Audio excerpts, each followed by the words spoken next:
Last week we weren't here, so we know there's a current event in the Haftorah every week. So last week's Haftorah, Shabbos Chanukah, Zechariah from 2,400 years ago predicted what took place.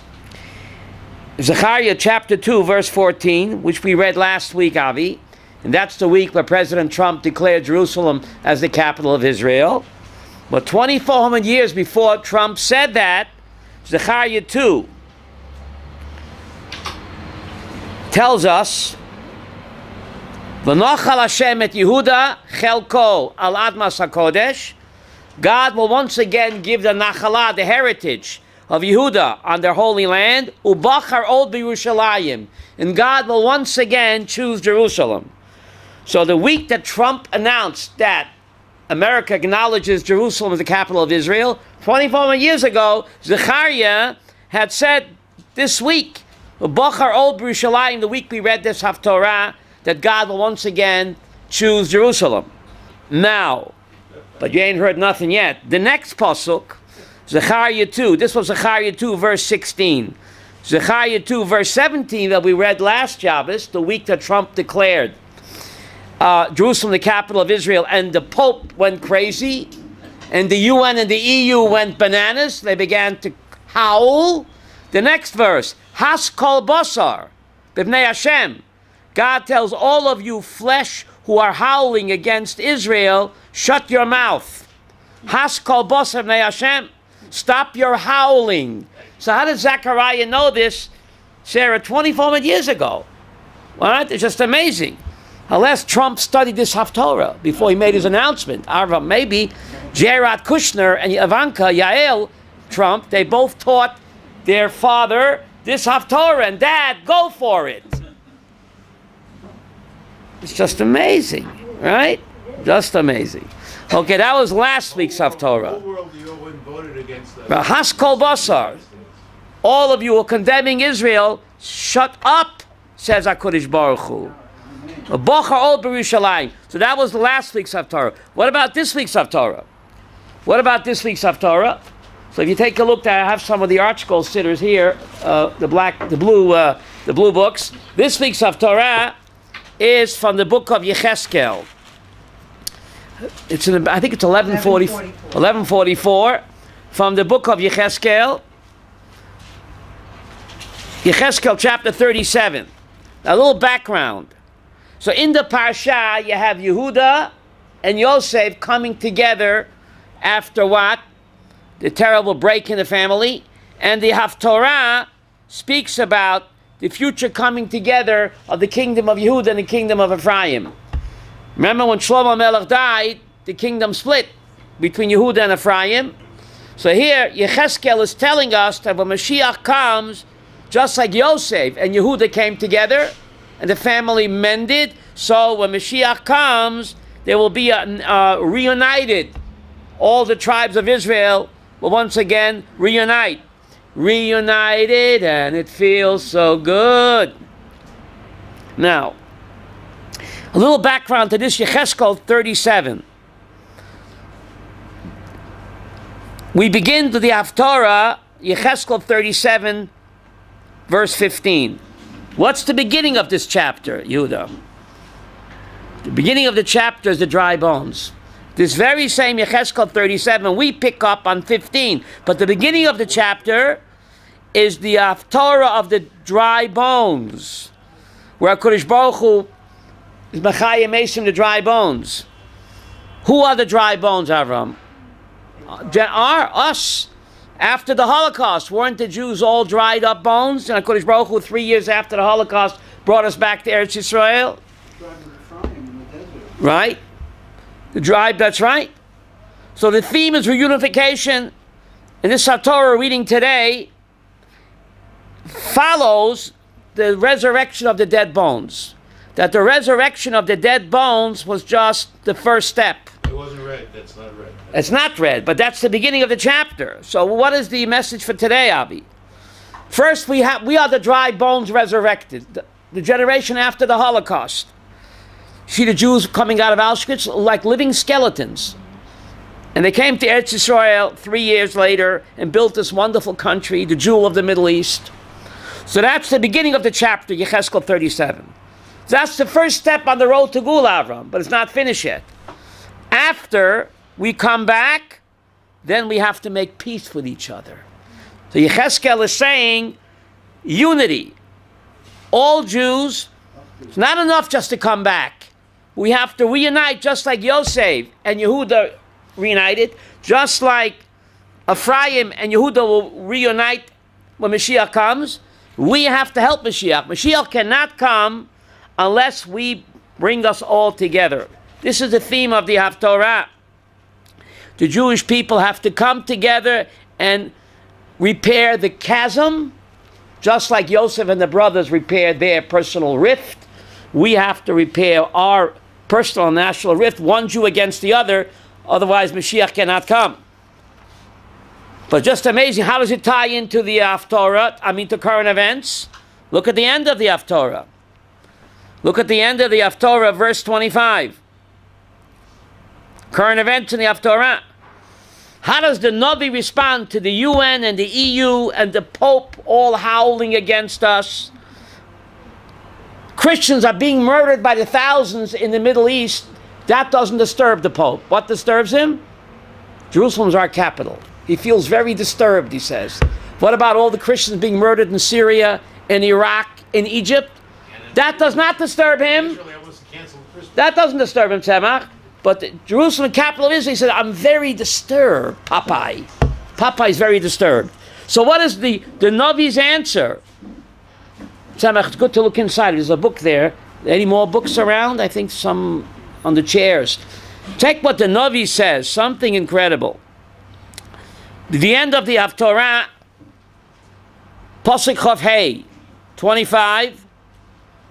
V'yoshva al-oretz asher shati lav Yaakov, they will dwell in the land which I give to my servant Yaakov, which their forefathers dwell there, and they will dwell there, they and their children and their children's children, ad olam. What does ad olam mean? Forever. V'David avdi nasi lahem la'olam. And my prince David will be a king over them forever. Now the word olam, Sarah, if you look at Pasuk 25, Pasuk 26, 27, and 28, the word la'olam is repeated how many times? 5 times. Let me read it to you from verse 25. You have the Haftorah? They will dwell on the land I gave to my servant Yaakov, which their fathers dwelled. They and the children will live there forever. And my servant David will be a leader for them forever. That's twice. Verse 26, I will seal a covenant of peace with them, not the phony Oslo peace. It will be an eternal covenant with them, and I will place them, increase them, I will place my Migdash among them forever. Yiddish. And verse 28, 27, my dwelling will be among them, and I will be a God to them, they will be my people. Then the nations will know that I am Hashem who sanctifies Israel, when my sanctuary will be among them forever. So the word forever, that Jerusalem and Israel is ours forever, is repeated, David, how many times? 5. In case the Pope, the UN, the EU are hard of hearing, the Navi Yecheskel from 2,400 years ago repeats that Jerusalem and Israel is ours forever. He repeats it no less than 5 times. La'olam, la'olam, la'olam. Pasuk 25, 26, 27, and 28.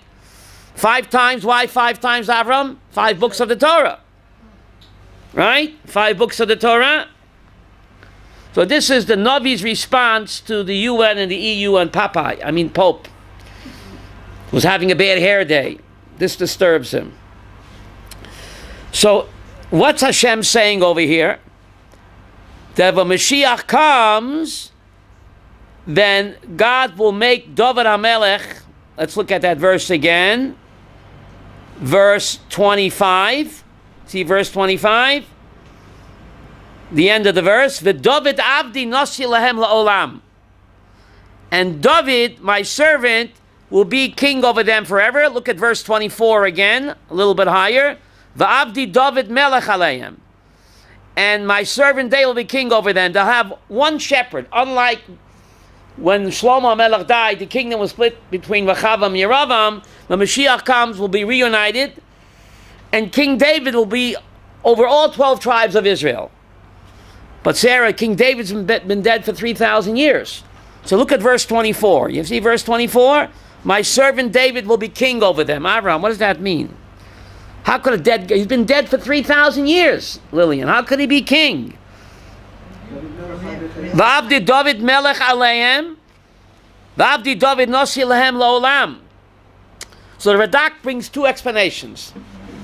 It could mean a Ben David, that Mashiach will be a descendant of King David.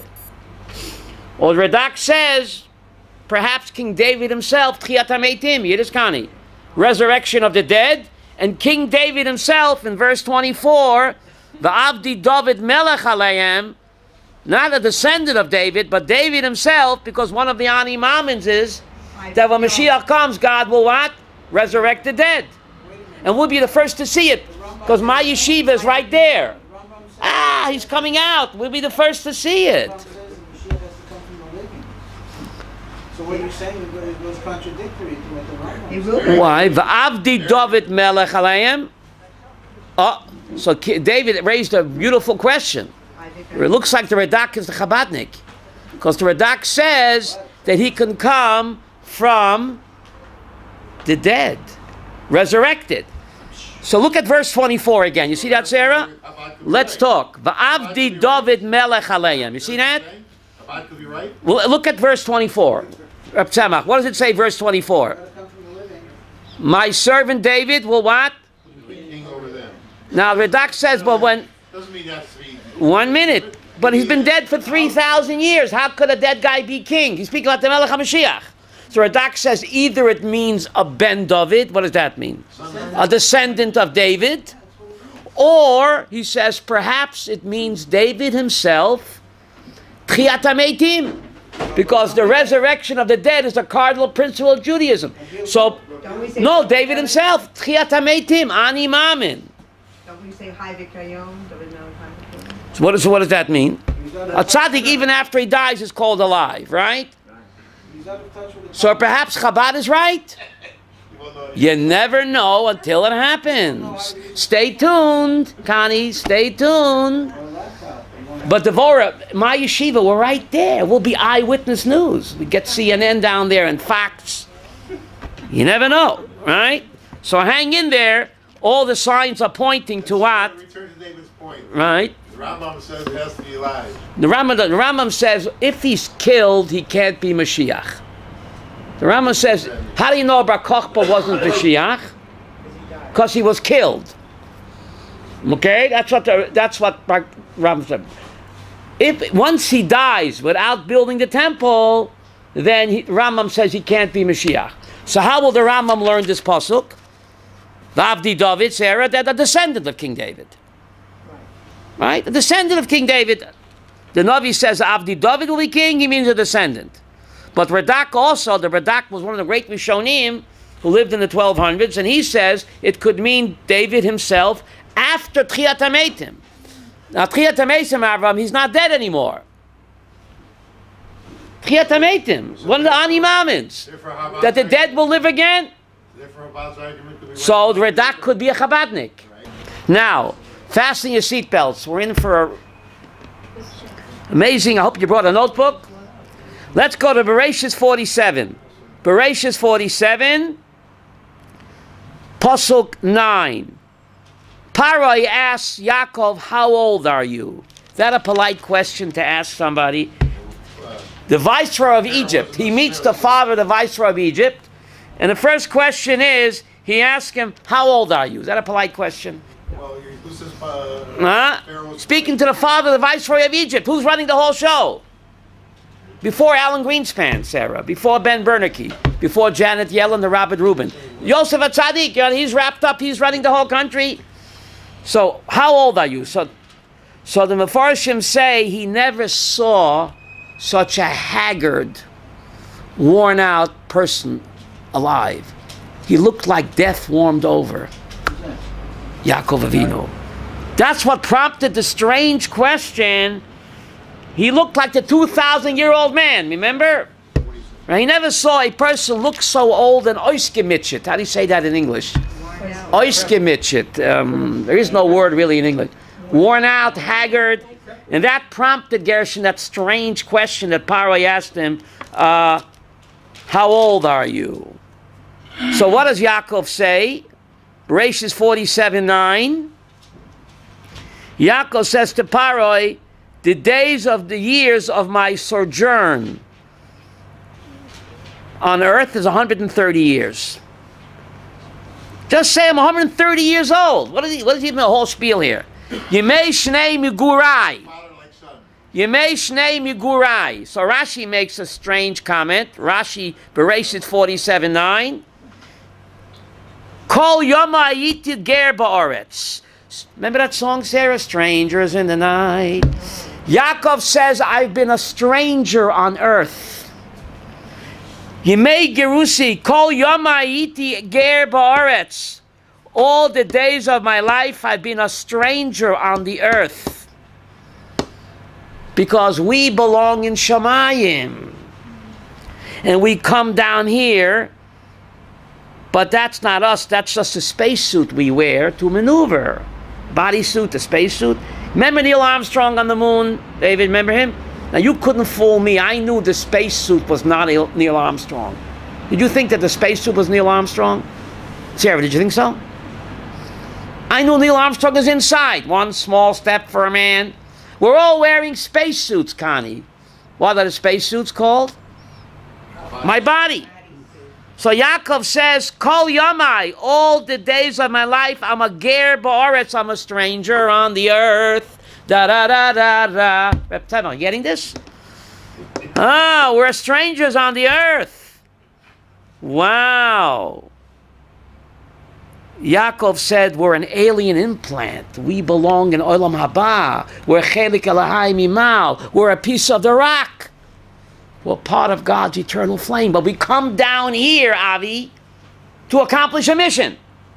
And then when the mission is over, beam me up. Beam me up. So that's what Yaakov was saying. What an answer. What an answer, right?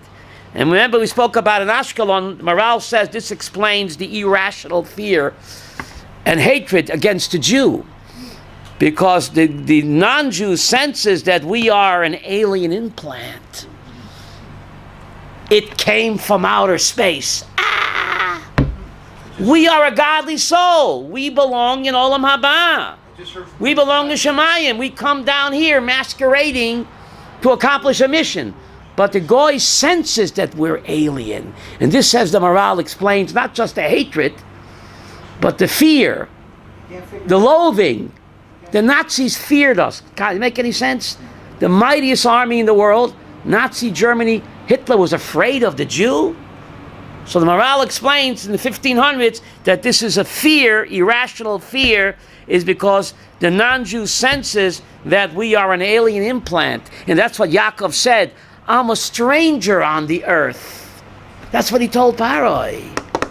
I just heard from Frank Sinatra complaining of using his song. Ah, passing through. Stranger, that's what he said. Pretty incredible. Wow. The 4 words that changed world history. There are 4 words that changed world history. If you go back, strangers in the night, don't get carried away. Strangers on the earth. That's what Yaakov said. I don't know if the English translates that, but that's what the Hebrew says. Now, Rabbi, I'm going to speak about the 4 words that changed world history. Back in Bereshis 40, verse 7. Little background music over here. Bereshis 40, verse 7. Yosef HaTzadik is sitting in jail. He was framed for raping his master's wife. You got a lot of tzoros, right? Plenty of tzoros he has. He sees the butler and the baker, they wake up in the morning, he sees that they're very depressed. They're very depressed. So Yosef, you got your own problems, right? You got a peckle full of problems. You got too much on your plate, right? Accused of rape, rotting in a dungeon there. But he sees the butler and the baker, they have a long face, they look upset. 4 words that change world history. Madua panechem royim hayom. Why are you so sad and trouble today. Don't you have your own problems, Yosef? Now, because he said that, Rev Tzemach, let's say he wouldn't have said anything. Who cares? You're having a bad hair day? I got my own troubles. He wouldn't have said anything. What would have happened to Vorah? Let's think. He would have rotted in jail. His family and the entire Middle East would have starved of a famine. But no. He saw human beings sad. They weren't Jews, pagans. But he saw that they were upset. He was concerned for their welfare. He asked them, what's troubling you? Maybe I can help you. And then the butler told him the whole story with the dream. And that little what? Small act of chesed became what? His meal ticket out. Thereby becoming the viceroy of Egypt. Saving not just Egypt and the whole Middle East, but as a family from starvation. But if he would have kept his mouth shut and not say anything, he would have rot in jail. The Middle East and his parents, his family would have died of starvation. So what is the message, Avram?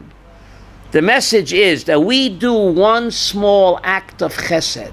We think it's insignificant. You never know where it can lead. That's the message. Yosef HaTzadik cared for the Mitzrim.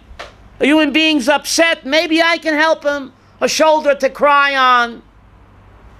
One small act of chesed, and this led to 4 words that changed world history. Yosef became the Melech, saved the whole Middle East from starvation, and his family. Without those 4 words, Avi, forget about it. What a message. That we do a small act of kindness, we think it's insignificant.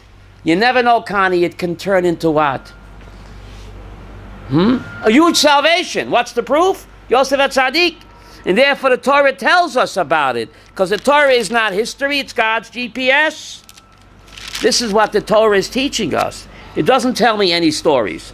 So Yosef reveals himself to his brothers.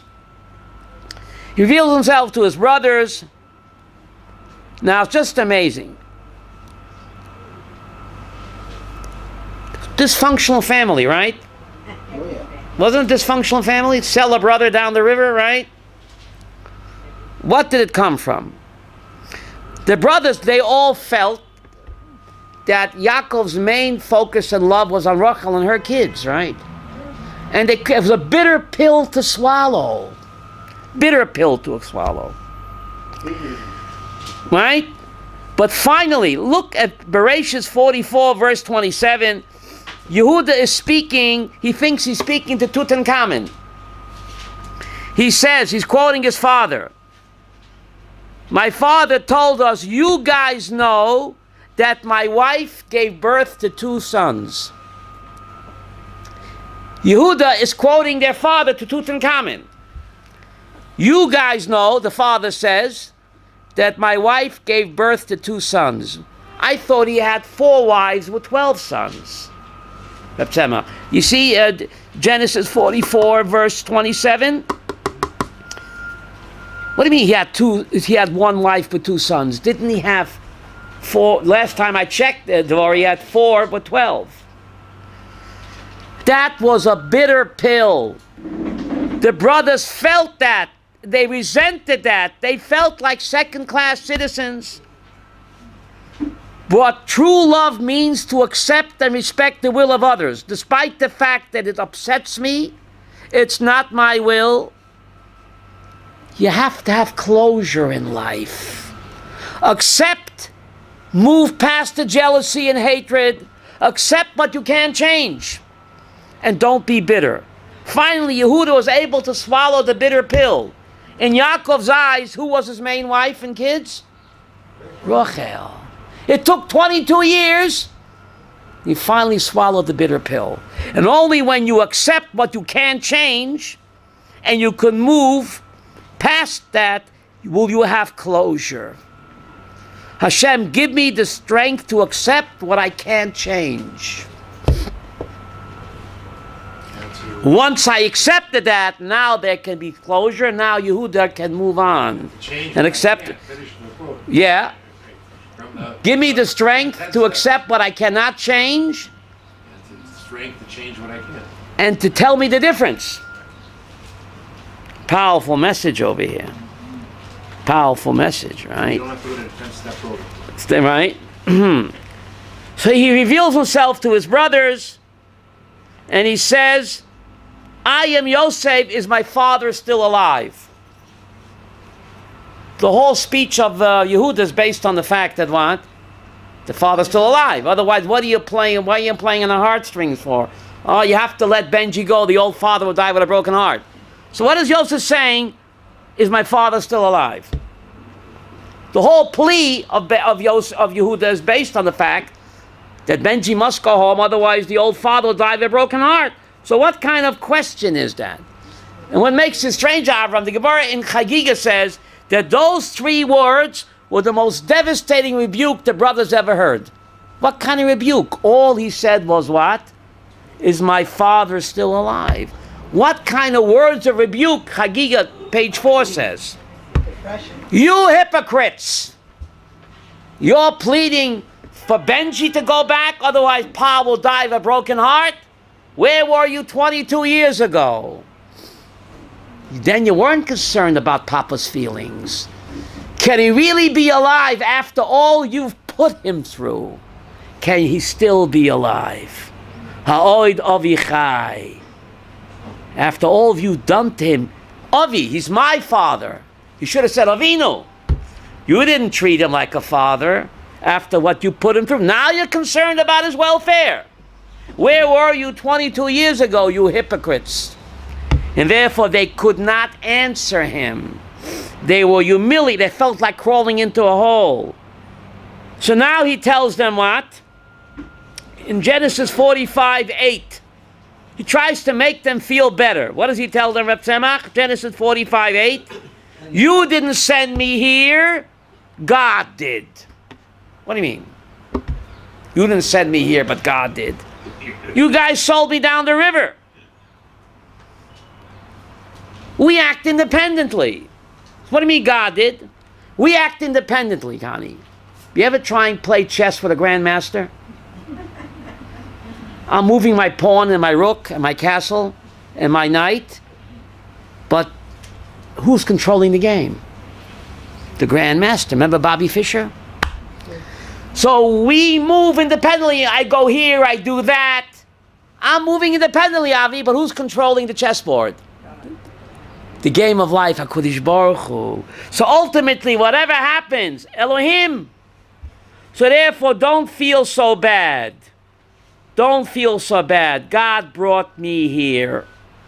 Because if he wouldn't have sent me here, you and the entire Middle East would have died of famine. He's trying to ease their conscience. He's trying to ease their conscience.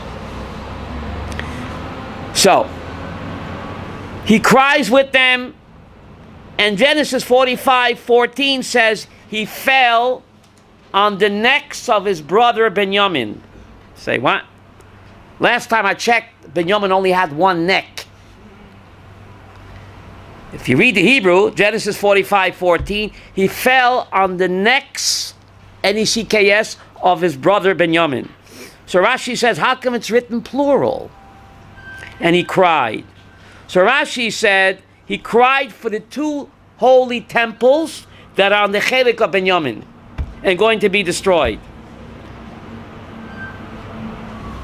The Beis HaMikdash is symbolized by what, Sarah? By a neck. Great neck? What's the real Great Neck? Not Long Island. Great Neck Temple Mount is the Great Neck, says Rashi. Why? Why is the temple symbolized by the Great Neck? The neck is that limb that connects the head to the body. Where does the soul live? In the mind. The mind is in the head. So the neck is that limb that connects the soul to the body. The head, the mind, to the body.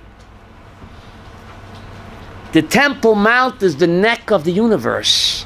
It connects heaven and earth, just like the neck connects my mind, my neshama to my guf.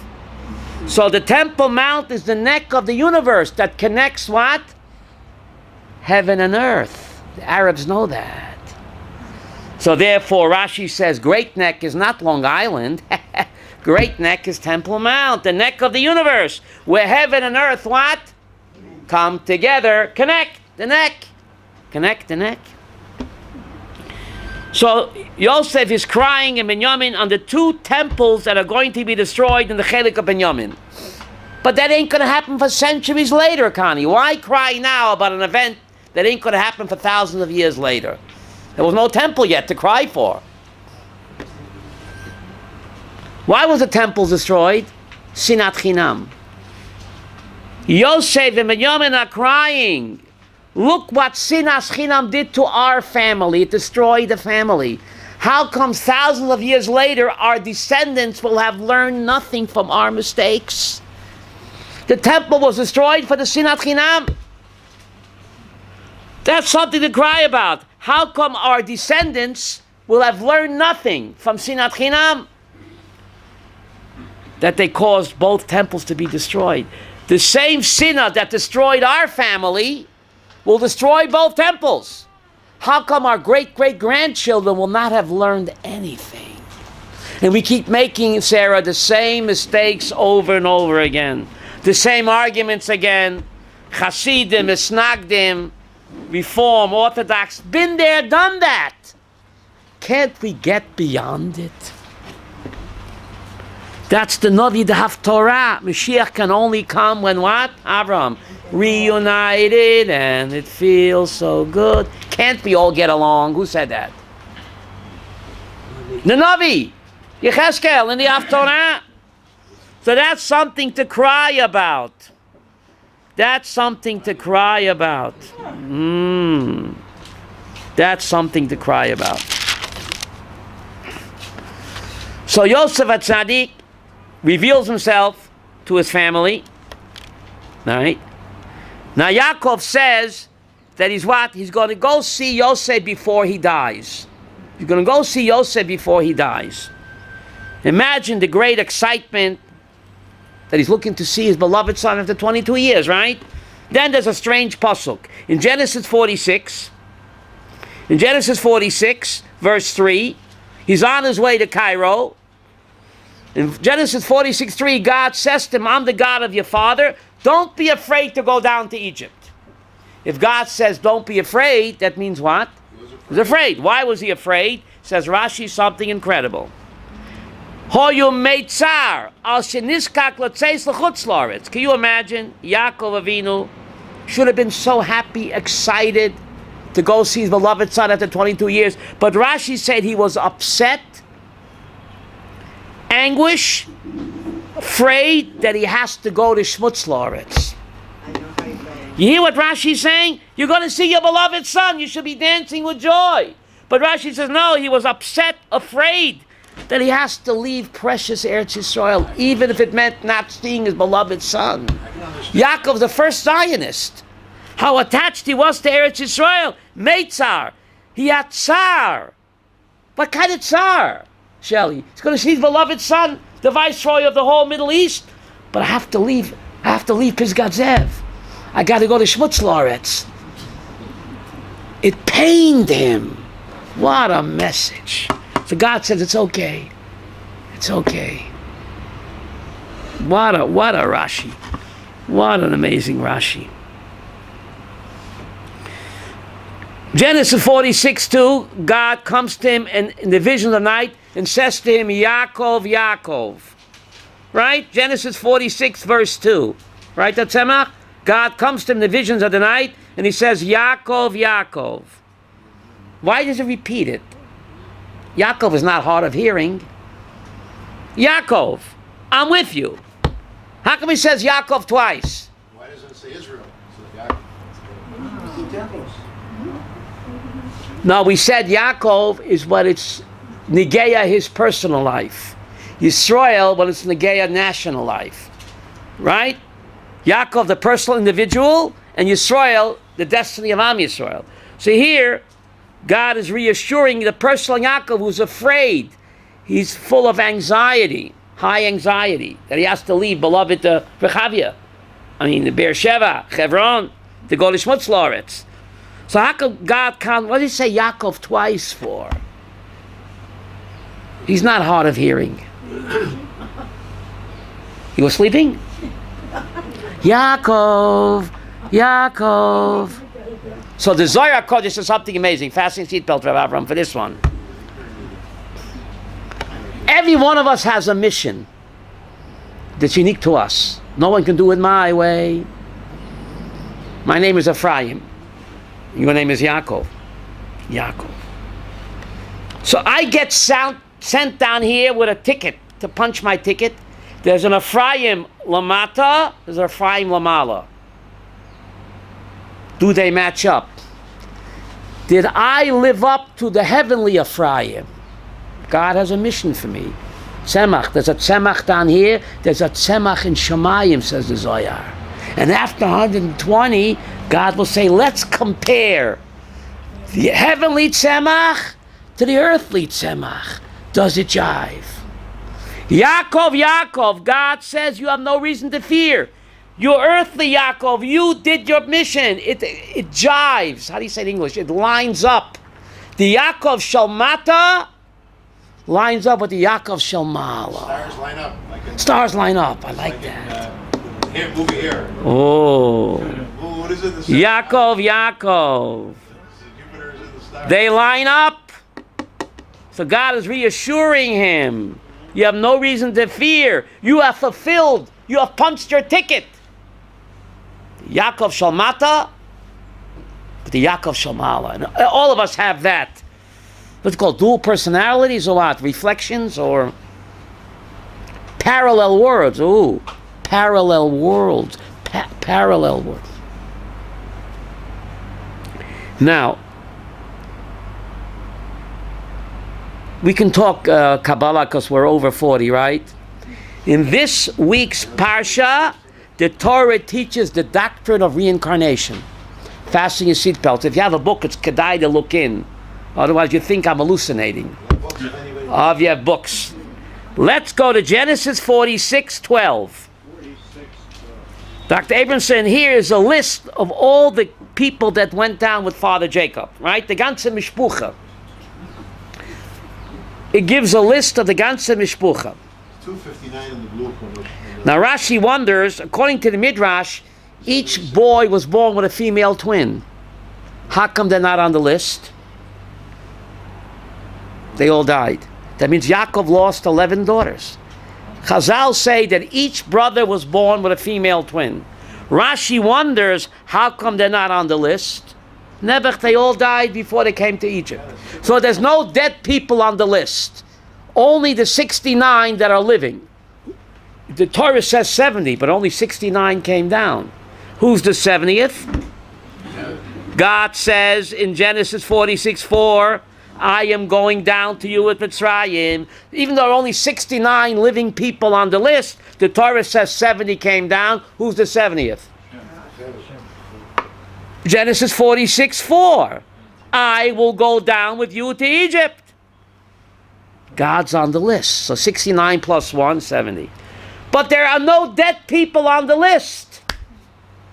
Except 2 dead people. Wee. Genesis 46:12. The sons of Yehuda were Va'onan, Shelah uPeretz, V'Zorach. Va'onan died in the land of Canaan, so why put them on the list?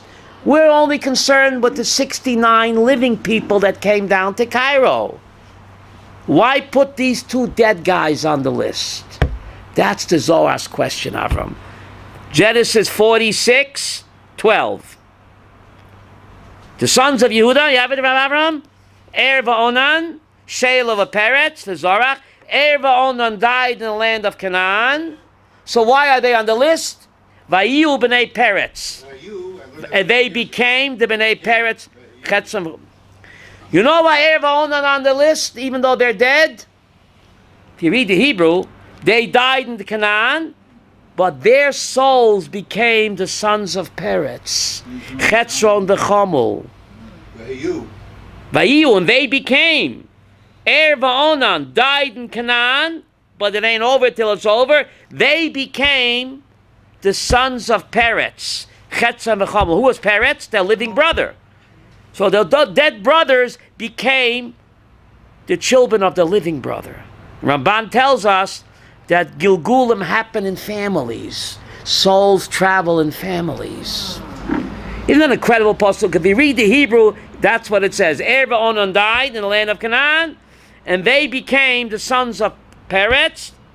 They became the sons of their living brother, and therefore they're mentioned, even though all the other dead people who died are not mentioned. Wow. That's pretty incredible. Here you have the doctrine of reincarnation.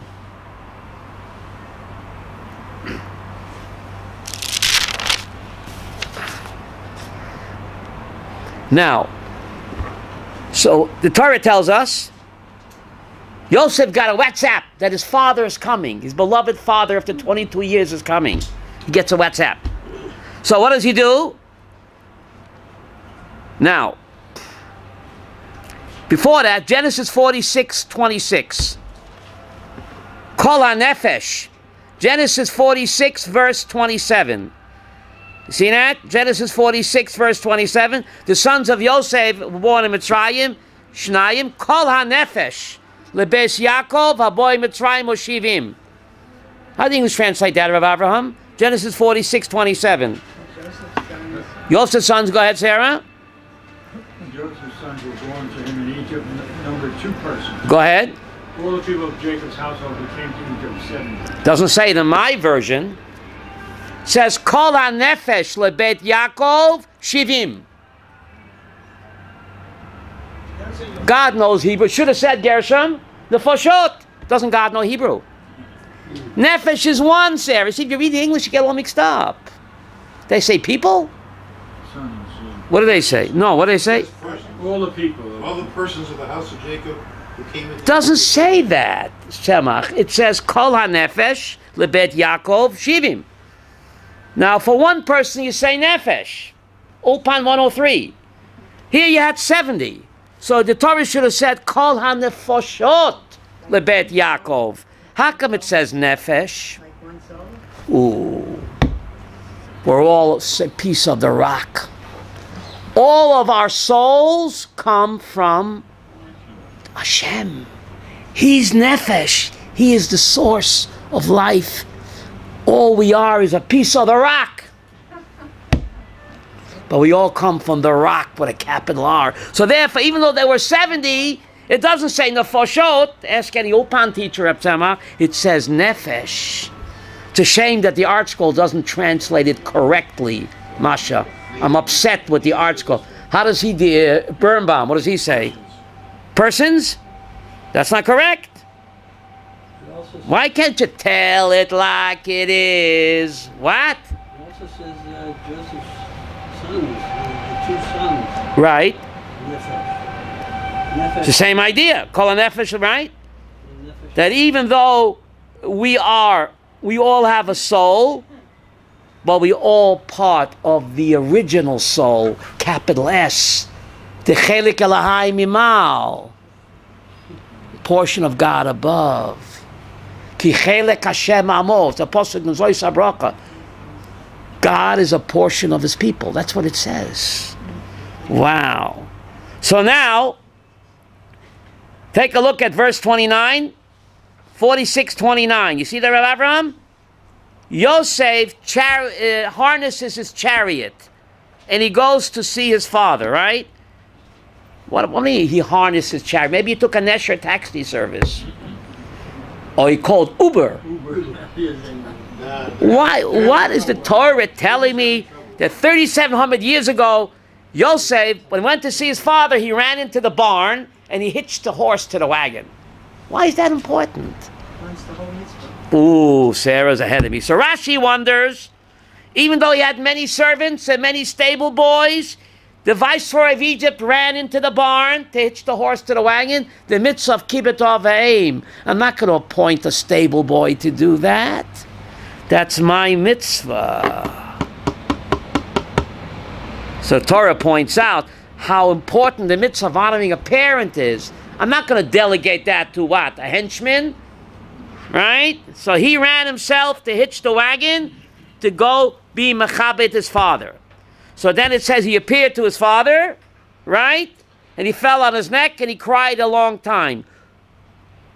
Who cried a long time and who fell on whose neck? Says Rashi, Yosef cried and what? And hugged his father, but Yaakov was busy reading the Shema. Isn't that a bizarre statement, Sarah? You're going to see your beloved son after 22 years, Reb Tzemach. Daven with the first minyan. Yaakov Avinu, you get up a little early, Avram Berkowitz, you're Vatikin. You're going to see your beloved son after 22 years. So you don't daven with the 7 o'clock minyan, you daven with the 5:45 minyan. Why is he reading the Shema? You realized it was all from the Shem. 1 second. The last thing And they were doing together. if it's time, no, the last thing was Egla Rufa. Don't mix me up. Now, if it's time to read the Shema, how come Yosef was not reading the Shema? Maybe he did daven with the first minyan. So Yosef daven with the first minyan, he read the Shema. Yaakov was what? For some reason, he's davening with the second minyan and has to read the Shema. He didn't know Joseph was coming. He saw Yosef. He saw Yosef, and Yosef fell on his neck, and he kissed him, and he hugged him, and he cried. And at that moment, Yaakov did not reciprocate, Connie, because what? He was reading the Shema. So if it's time to read the Shema, why wasn't Yosef reading the Shema? Couldn't you read the Shema a little bit earlier, a little bit later? Look, after all, first visit in 22 years. So there are two answers. One answer is, it was time to read the Shema. So how come Yosef wasn't reading the Shema, Avram Berkowitz? Osik b'mitzvah, poter bin ha-mitzvah. To hug a parent, to kiss a parent, is a kibud aveim. When you kiss a parent, which mitzvah are you doing? Honoring a parent. So Yosef was exempt from the Shema. Osik b'mitzvah, poter bin ha-mitzvah. How do you say that in English? You're occupied with mitzvah. Honoring your father. When you're kissing and hugging your father, you're honoring him. So I'm exempt from the Shema. Yaakov was not exempt. But Yaakov, there's no mitzvah to honor your kid. Really? No. Honor your father and your mother. Doesn't say honor your children. You have to love them and respect them, but kibud aveim. So therefore, Yaakov did the Shema, and Yosef was busy doing the mitzvah kibud aveim. But the Maral gives another explanation. Yaakov did daven with the first minyan. He already read the Shema. So why is he reading the Shema now? So Maral Miprag explains, Masha, when he laid eyes on Yosef HaTzadik after 22 years, his heart was overflowing with such love. I'll never love this way again. I had to get that song in. I'll never love this way again. Thank you. So he cried out, Haftorah l'kecha b'chol levavcha. That love that I feel for Brother Joe, I'll never love this way again. I'm going to channel that love. Shema Yisrael. Haftorah l'kecha b'chol levavcha. That love I'm giving to Hashem. I'm loving God with my whole heart and soul, because I'll never feel this way again. That's the Maral. That's Yaakov Avinu. That's Yaakov Avinu. Channeling his love for his son, all for the boss. Who wrote that, Avram Berkowitz? All for the boss. All for the boss. So he cried out, Shema Yisrael. Heart and soul, I give it to you, Hashem. Let me tell you what the Chafetz Chaim said. Chafetz Chaim lost a son from an illness. I think it was cholera, and he gave a hesped. If I get emotional, you'll excuse me, okay? He was maspid his son, Chafetz Chaim. He lost a son. I know what it feels like. I lost my beloved son. He gave a hesped, and he said as follows. He said, people say we can't grasp the emunah, b'tochen, and love that the Avos and the Amoris had for Hashem. We can't be masik. How do you say that? We can't grasp how much the patriarchs and the matriarchs were madly in love with Hashem. I can't grasp one Jewish widow in the Chelomensky massacres in 1648. I can't grasp her love for Hashem. Said the Chafetz Chaim, I'm a great tzaddik, great rabbi. This Jewish woman, plain Jewish woman from a shtetl, during the Chelomensky massacres. You know what the Chelomensky massacres were about? In Poland, there were massacres in 1648. This widow, she had nobody in the world except one child. All alone in the world, one son she had. Please turn it off. She had one son. That's all she had. Chelomensky, like the pogroms. The Cossacks, the pogroms came and they killed her son. What did she say? The Chafetz Chaim is quoting, he had a Masorah. What she said at the funeral. Should have been bitter, right? I have one son and nobody else in my life, and you took that from me. You know what she said at the funeral?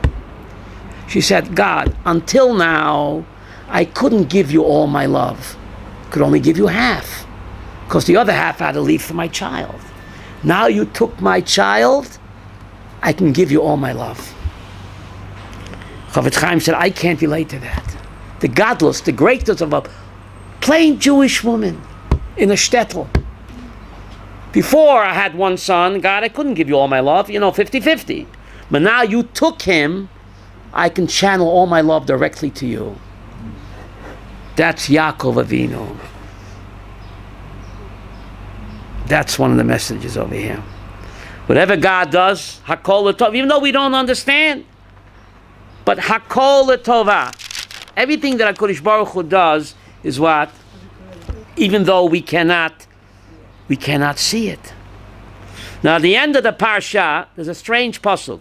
Genesis 47, verse 21. Anybody want to read that? Genesis 47:21. Yosef HaTzadik was engaged in a population, what's it called? Exchange. He took the Egyptians from Memphis and he put them in Thebes.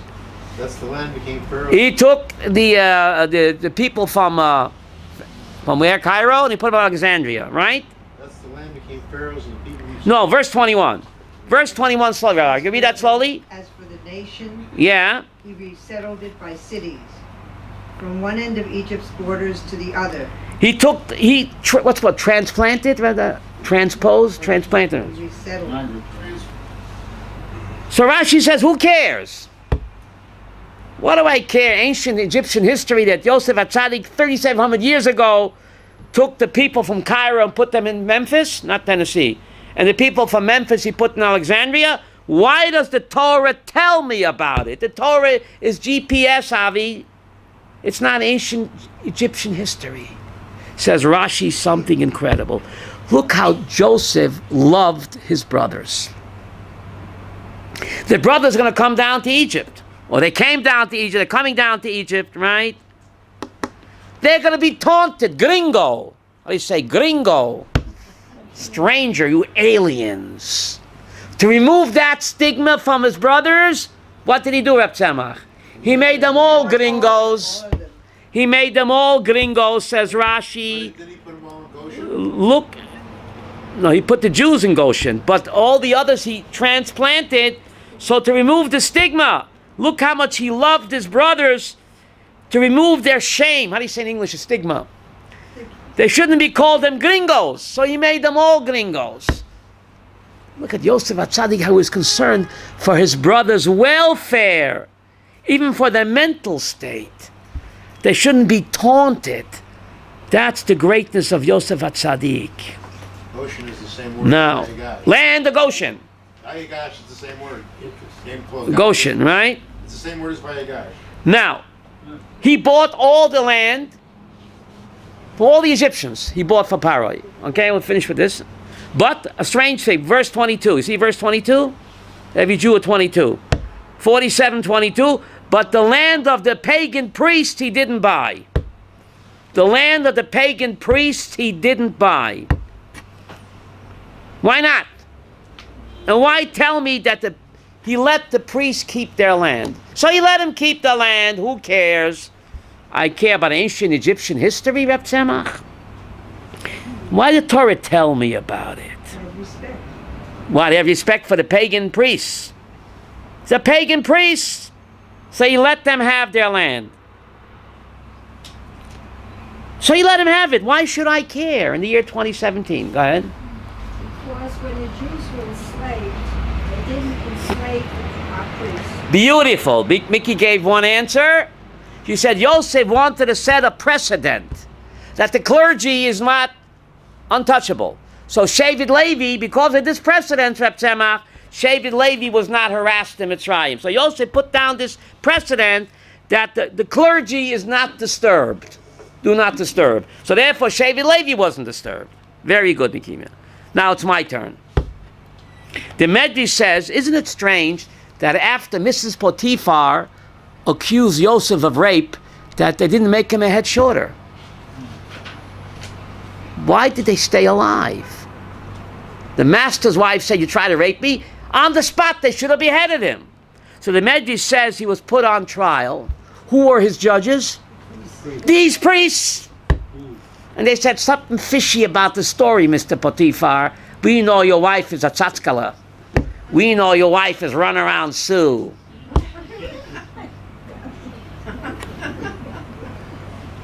Brother Joe is not going to be put to death. It's a frame-up. You got to put him in jail to cover your reputation. You know, chief executioner, to cover your reputation. But we don't believe Mrs. Potiphar. So who saved Brother Joe's life? The pagan priests. Hakora Tatov. The entire Jewish religion, says Rabbeinu Bachya, and Sefer Chinuch, the entire Jewish religion, Connie, stands on which Amud? Hakora Tatov. How do you say that in English? Expressing gratitude and appreciation. These pagan priests saved Yosef HaTzadik's life at the trial. They didn't believe that he tried to rape her. So he owed them a tremendous debt of gratitude. So he did not take their land. Wow. Hakora Tatov Achi Choshuv. Even to a pagan priest. Avram, even to a pagan priest. What a message for the year. It's not ancient history, Avi. It's for the year 2017. Person does you a tova, you have to express gratitude and appreciation no matter who he is. That's what Yosef HaTzadik was what? Was teaching. That's the GPS. The GPS.